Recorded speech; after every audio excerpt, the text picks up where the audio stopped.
বাংলাদেশ সীমান্তে ঘাস কাটতে গেলে ভারতীয় বিএসএফ এর গুলিতে একজন আহত হয়।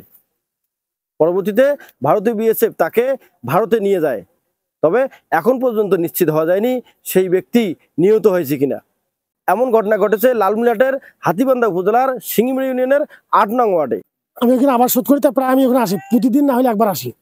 তো এখানে ওই যে জাহিদুলের বড় ছেলে হাসানুর ইসলাম, তো উনি আমার সম্পর্কে শালা হয়।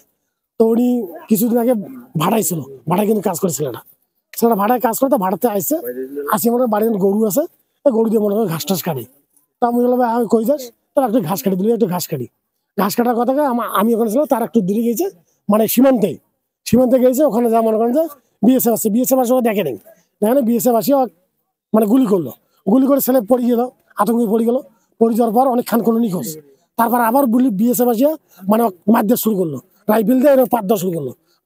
তারপর কিছুক্ষণ পর গাড়ি এসে গাড়িতে 4 জনে এরকম ধরে গাড়ি ঝাঁপিয়ে তুলে নিয়ে গেল। আমরা বর্ডারে যে আমাদের জমি আছে, আমরা কিভাবে আতঙ্কে আমরা কিভাবে বাস করবো।